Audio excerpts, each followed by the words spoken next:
मजबूरी नहीं समझेगी। जो बच्चों वाला होगा, जो माँ बहन वाला होगा, बच्चों को अपने आप को बच्चों के उसमें समझेगा तो वो मेरा दर्द, मेरी तकलीफ जरूर समझेगा। मैं जिस वक्त से गुजर रही हूँ वो अल्लाह ना करे किसी भी मुसलमान भाई पे बहन पे ये वक्त आए।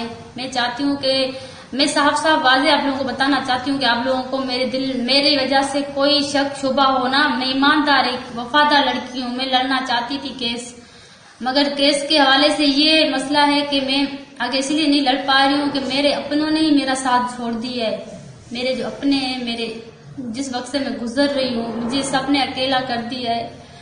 मैं इसी मजबूरी में केस से हट रही हूँ। मेरी कोई लालच नहीं है, ना ही मुझे कोई ऑफर मिली है डील की। मैं ईमानदार हूँ और आप लोग देखिएगा इंशाल्लाह ताला मेरा कोई इसमें पैसों का अगर करना है माफ तो मैंने अल्लाह पे छोड़ दिया है। अल्लाह को हाजिर नाजिर करके मैंने छोड़ दिया है और अल्लाह बेहतर फैसला इंशाल्लाह ताला करेगा।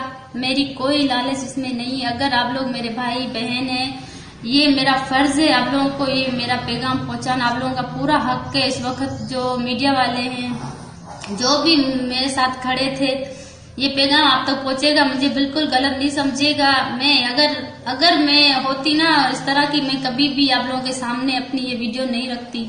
मैं एक ईमानदार हूँ, मुसलमान हूँ। मेरे प्यारे आका सल्लल्लाहु अलैहि वसल्लम को मैं मानती हूँ और मेरी यही ख्वाहिश है कि आप लोग मेरा दर्द में तकलीफ समझेंगे। जिस वक्त से मैं गुजर रही हूँ मैं आगे नहीं लड़ सकती। मेरे अंदर ताकत नहीं है। मैं मजबूर, अपने बच्चों की वजह से मजबूर हूँ।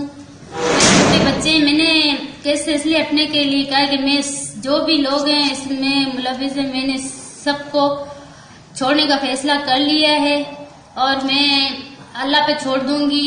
मेरा फैसला अल्लाह ताला बेहतर करेगा इंशाल्लाह ताला। मैं ये कोर्ट कचहरी नहीं लड़ना चाहती। इस वजह से पाकिस्तान में इंसाफ है ही नहीं। पाकिस्तान में इंसाफ होता ना तो जो बाहर के मुल्क में जो हमारी बहन है, आफिया बहन है हमारी, अभी तक हमारे हुक्मरान बैठे हुए उसको आजाद करवाया है नहीं करवाया।